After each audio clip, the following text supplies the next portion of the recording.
வணக்கம் தலைமைகளே. தன்னை ஒரு மாவீரன் என்று மீண்டும் நிரூபித்துள்ளார் ரஷ்ய அதிபர் புட்டின் அவர்கள். இந்த இஸ்லாமிய பயங்கரவாத குண்டு வெடிப்புகளை கண்டு நான் பயந்துவிடப் போவதில்லை என்று நிரூபித்து காட்டியிருக்கிறார் ரஷ்ய அதிபர்.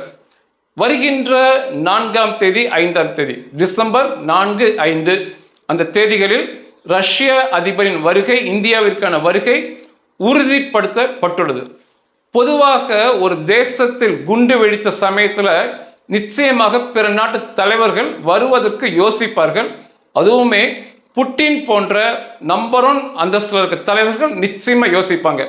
இப்போ கூட இந்தியாவுக்கு இஸ்ரேலிய பிரதமர் பென்யமின் நெத்தன்யாகுவுடைய வருகை தள்ளி போடப்பட்டு பிப்ரவரி மாதத்தில் அவர் வருவதாக சொல்லப்பட்டுள்ளது.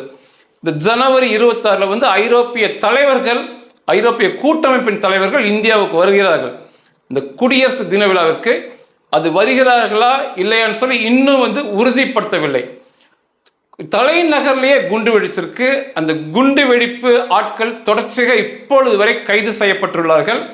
ஆனால் அதுக்கு இடையில இந்தியாவில் பாதுகாப்பில் எந்த குறைபாடும் இருக்காது என்று இந்தியாவை நம்பி தன்னுடைய வருகையை உறுதிப்படுத்தியுள்ளார். அவருடைய வரவு நல்வரவாக டிசம்பர் 4, 5 மிகப்பெரிய குழுவோட புட்டின் வருகிறார். எண்ணற்ற ஒப்பந்தங்கள் கையெழுத்திடப்படுகின்றன, இறுதி செய்யப்படுகின்றன. நமது பிரதமரையும் ஜனாதிபதியும் சந்தித்து பேச இருக்கிறார். நம்மளுடைய ரெக்கார்டில் நம்ம இந்திய வரலாற்றிலேயே எந்தவித பிற நாட்டு தலைவர்களுக்கு பாதுகாப்புக்கு சிறிய பிரச்சனை கூட வந்ததில்லை. அதை நம்பி அதை உலகிற்கு மெய்ப்பிக்கும் வண்ணம் அவர் வரான்னு சொல்லணும். நம்மளுமே இந்த இக்கட்டான சமயத்தில் ரஷ்யா உக்ரைன் போர் நடந்த சமயத்தில் அவங்க பொருளாதாரம் விழுகாமல் பார்த்து கொண்டோன்னு சொல்லணும். அமெரிக்கா, ஐரோப்பிய நாடுகளுடைய தடைகளுக்கு மத்தியிலுமே கச்சா எண்ணெய் இறக்குமதியை எந்தவித குறையும் இல்லாமல் பார்த்துக்கிட்டோம். எல்லாமே சொன்னாங்க இந்தியா ரஷ்யாவில் இந்த வாங்கிய கச்சா எண்ணெயை குறைத்தார்கள் சொல்லி. கடந்த நவம்பர் மாத தரவுகள் மிகப்பெரிய சரித்திர சாதனையில் கச்சா எண்ணெய் இறக்குமதி பண்ணியிருக்கோம் நவம்பர் மாதத்தில். டிசம்பர் மாதத்தில் கொஞ்சம் குறைஞ்சிருக்கு. அதனால் பிறர் சொல்கிறார்கள் என்று சொல்லி நாமுமே ரஷ்யா விட்டு கொடுக்கல. இதில் ஒரு முக்கியமான ஒரு சிறப்பு இருக்குது இந்த வருகையில். 2021 டிசம்பர் மாதம் இந்தியாவிற்கு இதற்கு முன்னால் புட்டின் வருகை தந்தார்.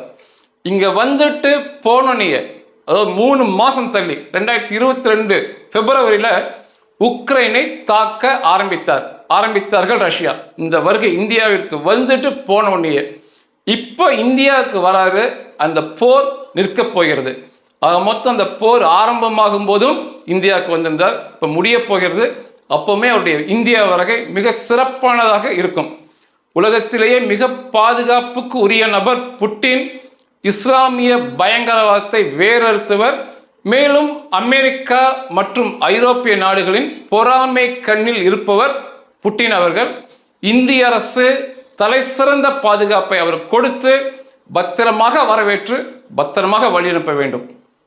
பொதுவாக இந்திய தேசத்தை உயர்த்தி பிடித்து நிற்கும் தூண்கள் என்று சிலவற்றை நாம் சொல்வோம். முதலாவது இந்திய மக்களாகிய நாம், 2வது இந்திய இராணுவம், 3வது இந்தியாவின் ஜனநாயகம், 4வது இந்திய நீதிமன்றங்கள், 5வது இந்திய பத்திரிகை துறைகள். இதெல்லாம் நம்ம சொல்லிட்டு இருப்போம் இந்தியாவின் தூண்கள் என்று. அதில் ஒரு முக்கியமான தூண், நமக்கு தெரியாத தூண் ரஷ்யா. ஆரம்ப காலகட்டத்திலிருந்தே இந்தியாவை இவ்வளவு உயரமாக நிலைக்கு கொண்டு போன தூண்களில் ஒன்று ரஷ்யா. இன்றுமே நம்மை தாங்கி பிடித்திருக்கும் தூண் ரஷ்யா. அன்றைய காலகட்டத்தில் இந்தியாவில் மிக பஞ்சமாக, சாப்பாட்டுக்கு கஷ்டமாக இருக்கும் சமயத்தில் அமெரிக்கா என்ன சொன்னாங்கன்னா, பழச பேசக்கூடாதும்பாங்க, ஆனாலுமே நினைவுபடுத்த வேண்டியது நிச்சயமான அவசியம். அமெரிக்கா பன்றிகள் சாப்பிடும் கோதுமை விட கீழ்த்தரமான கோதுமையை இந்தியர்கள் சாப்பிட்றாங்கன்னு ஒன்று பதிவு பண்ணாங்க. அன்னை இந்திரா காந்தி அமெரிக்கா பயணம் செய்த போது அன்றைய அங்கே இருந்த அமெரிக்க அதிபர் அந்த அன்னை இந்திரா காந்தியை பொதுவெளியில் தன்னோடு கை கோர்த்து நடனம் ஆட வேண்டும் என்று வற்புறுத்தினா. அதுக்கு அன்னை இந்திரா காந்தி, என்னுடைய நாட்டு மக்கள் நான் பிற ஆணுடன் கைகோர்த்து ஆடுவதை விரும்ப மாட்டார்கள் என்று சொன்னப்ப மிகப்பெரிய இன்னலுக்கு, கடும் சொற்களுக்கு அன்னை இந்திரா காந்தியை ஆக்குனாங்க அமெரிக்காவில். சூனியக்காரி, விட்ஸ் அப்படிம்பாங்க, சூனியக்காரி என்று அன்னை இந்திரா காந்தியை அவருக்குள் பேசும்போது அந்த அதிபர் பதிவு செய்தான் அதே வார்த்தையை. இப்போ தற்சமயம் ஜார்ஜ் டபிள்யூ புஷ், சின்ன புஷ் இருக்கும்போது, மகன் புஷ் இருக்கும்போது உணவு பஞ்சம் உலகம் முழுவதும் ஏற்பட்டுச்சு. அப்போ அவன்கிட்ட கேட்டாங்க புஷ்ட, ஏன் உணவு பஞ்சம் ஏற்படுது அப்படிங்கும்போது அவன் என்ன சொன்னான்னா, இந்தியர்களுக்கு இப்போ நாங்கள் அமெரிக்கர்கள் வேலை போட்டு கொடுத்துருக்கோம், நல்ல சம்பளம், கை நிறைய சம்பளம் வாங்குறாங்க, அதனால நல்லா சாப்பிட்றாங்க இந்தியாக்காரங்க, அதனால் உணவு பஞ்சம் ஏற்படுகிறது என்று சொல்லி ஒரு பைத்தியக்காரத்தனமாக பேசினான். இப்படி தொடர்ச்சியாக நிறைய சொல்லலாம். அமெரிக்கா நம்மை கிண்டல் செய்ததை, வன்மமாக பேசியதை, இதை போல ஒரே ஒரு அவமான சொல், நம்மை கீழ்த்தரப்படுத்தி பேசியதில் ஒரே ஒரு சொல்லை ரஷ்யர்கள் உபயோகப்படுத்தினாங்கன்னு சொல்லி நம்மால் காட்டவே முடியாது. அதே போல எல்லா போர்களிலுமே நாம் பெற்ற வெற்றிக்கு ரஷ்ய ஆயுதங்கள் மிகப்பெரிய பங்காற்றிருக்கின்றன. இப்போ ஆபரேஷன் சிந்தூர்லேயே மகத்தான வெற்றி பெற்றோம், அதற்குமே ரஷ்ய ஆயுதங்கள் முன்னணியில் நின்றுருக்கு. இப்போ வராங்க, என்னென்ன ஒப்பந்தங்கள் போட போறாங்க அப்படின்னா, முதல்ல மேன் பவர் டு ரஷ்யா. இப்போ இந்தியர்களுடைய வேலைகளை அமெரிக்காவில் கேள்விக்குறியாக்கும் அதே சமயத்தில் ரஷ்யாவிற்கு நிறைய இந்தியர்களை வேலைக்கு எடுத்துக்கொள்ள போறாங்க. ஒயிட் காலர் ஜாப், அதாவது ஒயிட் காலர் ஜாப் அப்படிங்கும்போது மருத்துவர்கள், இந்த ஐடியில் பணிபுரிகின்ற என்ஜினியர்கள் போன்ற ஒயிட் காலர் ஜாப், அவர்களை அதிகமாக ரஷ்யா கூப்பிட போறாங்க. ஸ்கில்டு லேபர்ஸ் அப்படிம்பாங்க, அதாவது ஒரு துறையில் நிபுணத்துவம் பெற்ற வேலையாட்களை. இப்போ ஒருத்தர் கார் இன்ஜினியர், கார் இருக்கு, கார் இன்ஜினியர் நல்லா சரி பண்றாரு மெக்கானிக்னா அவர் ஸ்கில்டு லேபர் அப்படிம்பாங்க. அதை போன்ற ஒரு தலை சிறந்த வேலையாட்களை கூப்பிட போறாங்க. அன்ஸ்கில்டு லேபர்ஸ் அப்படிம்பாங்க, அதாவது எல்லா வேலைக்கும் பொருந்தி போகக்கூடிய தொழிலாளர்கள். அவங்களை கூப்பிட்டு எந்த வேலையும் கொடுக்கலாம், அவங்க அப்படி எல்லாத்தையும் செய்வாங்க. அந்த மாதிரி அன்ஸ்கில்டு லேபர்ஸையும் கூப்பிட போறாங்க. இந்த வருட இறுதிக்குள், இன்னும் ஒரு மாசம் தான் இருக்கு, 70,000 இந்தியர்களுக்கு ரஷ்யாவில் வேலை கிடைக்க போகுது. இது தொடரும், இந்த 70,000 தொடர்ந்து லட்சக்கணக்காக போக போகுது. இந்த ஒப்பந்தத்தை இறுதி செய்ய போறாங்க. சிவில் நியூக்ளியர் ப்ரோக்ராம், அதை இன்னும் மேம்படுத்த போறாங்க. அதாவது பொதுமக்கள் பயன்பாட்டிற்கான அணு மின்சக்தி, இந்த அணுவின் மூலம் மின்சாரத்தை தயாரிப்பதை பசுமையான மின்சாரம்பாங்க. சிவில் நியூக்ளியர் ப்ரோக்ராம்னா இது வரும். இதுக்கு உதாரணம் பார்த்தீங்கன்னா கூடங்குளம் அணு மின் நிலையம் தமிழ்நாட்டில் செயல்படுது. இந்தியாவிலேயே மிகப்பெரிய அணு மின் நிலையம் கூடங்குளம். வரும் காலங்களில் உலகத்தில் மிகப்பெரியதாக மாறும். அந்த கூடங்குளம் அணு மின் கட்டுமானம், அது கட்டுமானத்தை கட்டி கொடுத்தது, அதாவது அதுக்கு பின்னணியில் இருந்தது ரஷ்யா.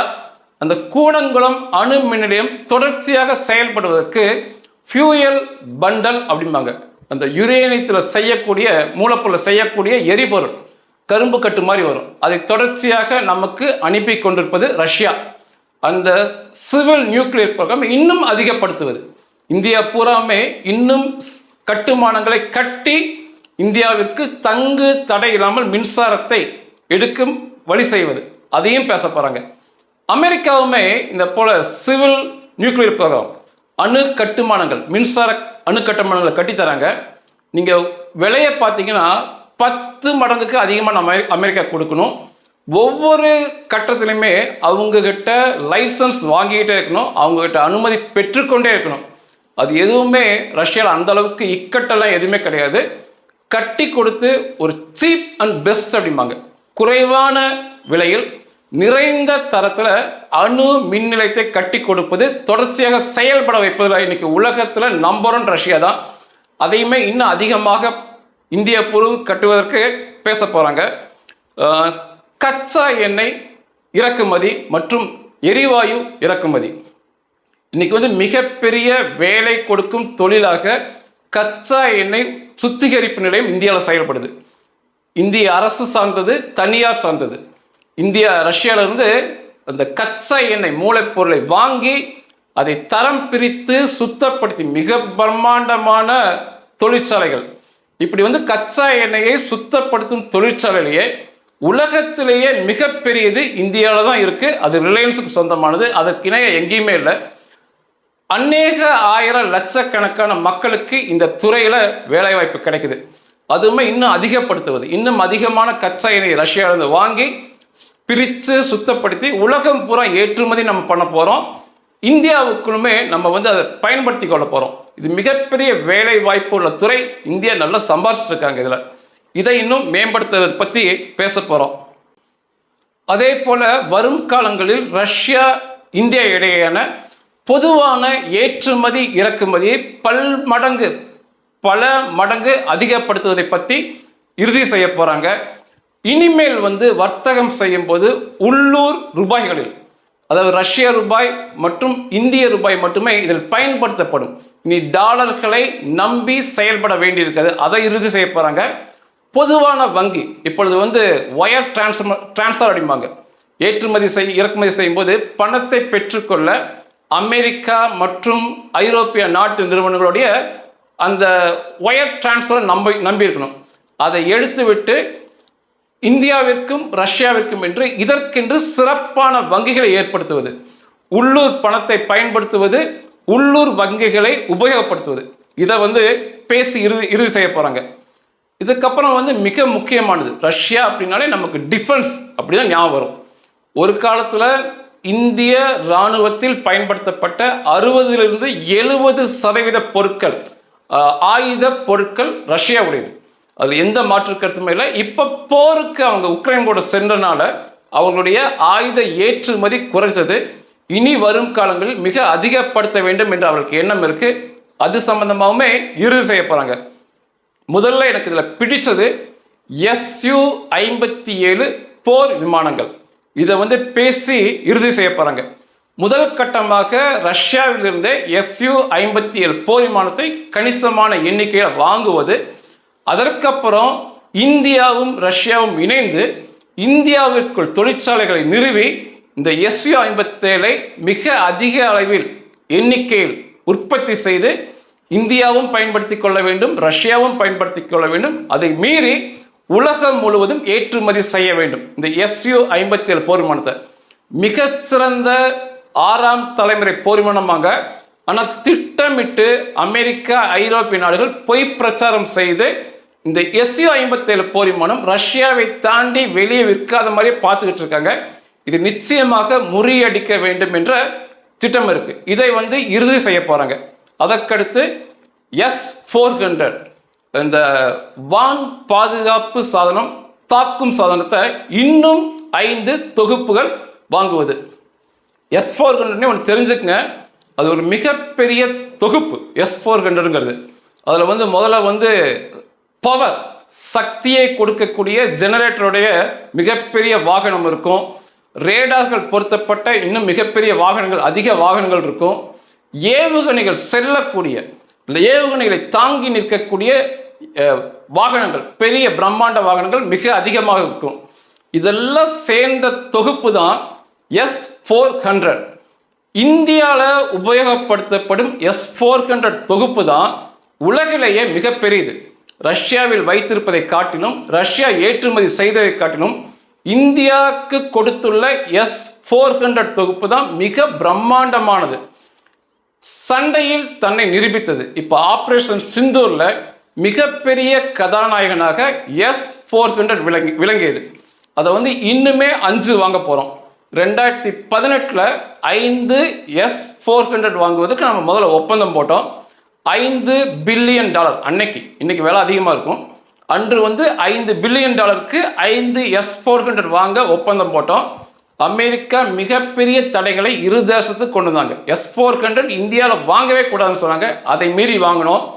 3 S-400 இப்போ இந்தியாவில் நிறுவப்பட்டு பயன்பாட்டில் உள்ளது. அதில் ஒன்று தான் ஆப்ரேஷன் சிந்தூர்ல பட்டைய கலப்புச்சு. இன்னும் 2 அவங்க இந்த வரும் வருட பாதியில், அதாவது 2026 மே மாதத்துக்குள்ள கொடுக்குறேன்னு உறுதி கொடுத்துருக்காங்க. அதை போல இன்னும் 5 S-400 வாங்குவது. அதை வந்து இறுதி பண்ண போகிறாங்க. S-400க்கு மேலான S-500 S-400 இன்னைக்கு வந்து உலகத்தில் யாராலும் மீற முடியாது. இந்த எந்த தேசத்தில் இருக்கோ அந்த தேசத்தை அச்சுறுத்தக்கூடிய வானில் பறந்து வரக்கூடிய பொருள் எதுவுமே வர முடியாது. S-400 அழிச்சிடும், கண்டுபிடிச்சு அழிச்சிடும். அதைவிட பிரம்மாண்டமானது S-500. அதை வந்து இந்தியாவில் வைத்து ரஷ்ய தொழில்நுட்பத்தை வாங்கி இந்தியாவில் S-500 உற்பத்தி செய்து இந்தியாவிற்கும் ரஷ்யாவிற்கும் வைத்துக்கொண்டு மீதமானது ஏற்றுமதி செய்யலாம். அந்த எண்ணத்திலையுமே இருக்காங்க. அதை பற்றியும் பேசி இறுதி செய்ய போறாங்க. இந்த S-400 பாகிஸ்தான் கேட்டும் ரஷ்யா கொடுக்க மறுத்ததுங்கிறத நான் உங்களுக்கு நினைவுபடுத்த விரும்புகிறேன். அதுக்கப்புறம் T-72 டாங்குகள், மிக நவீனமான டாங்குகள் இந்தியாவில் உபயோகமாயிட்டு இருக்கு. அந்த டாங்குகளுக்கு தேவையான என்ஜின்களை இந்தியாவில் இன்னும் அதிகமாக உற்பத்தி செய்வது, அதை வந்து இறுதி செய்ய போறாங்க. பிரம்மோஸ் மிசைல், இந்த ஆபரேஷன் சிந்தூர்ல மிகப்பெரிய தாக்குதலில் பங்கேற்றது பிரம்மோஸ் மிசைல். பாகிஸ்தான் வந்து அரண்டே போயிட்டாங்க. அதை வந்து இன்னும் மேம்படுத்தி இன்னும் உற்பத்தி செய்வது, அதை இறுதி செய்ய போறாங்க. AK-203 இயந்திர துப்பாக்கிகள், முதல்ல வந்து நம்ம AK-203 வந்து இந்திய இராணுவத்தில் இல்லை, அதுக்கு பதிலாக வேற இருந்தது. இப்போ வந்து இந்திய இராணுவத்தின் அடையாளமாக AK-203 துப்பாக்கிகள் மாறி இருக்கு. 1,18,000 இயந்திர துப்பாக்கிகள் இந்திய இராணுவத்து கையில் கொடுக்கப்பட்டு விட்டது.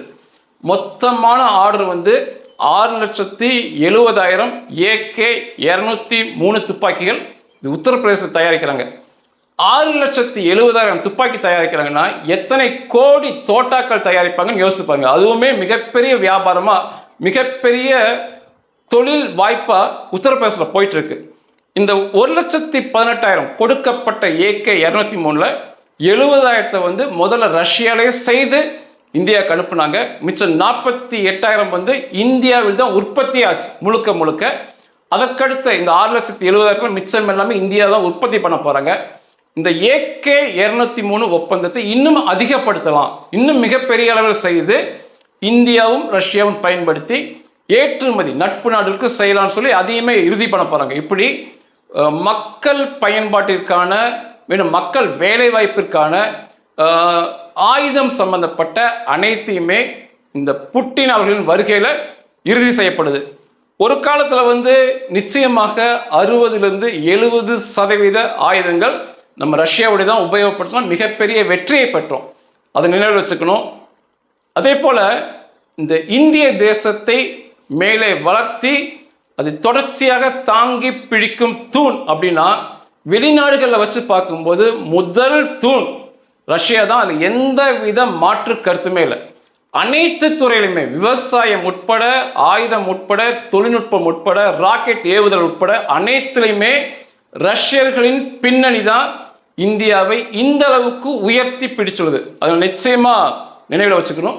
அதே போல எந்த ஒரு காலத்திலுமே ஒரு சிறிய அவமான சொல்லை இந்தியாவை நோக்கி பேசியவர்கள் அல்ல ரஷ்யர்கள். அதையுமே நம்ம நினைவில் வச்சுக்கணும்.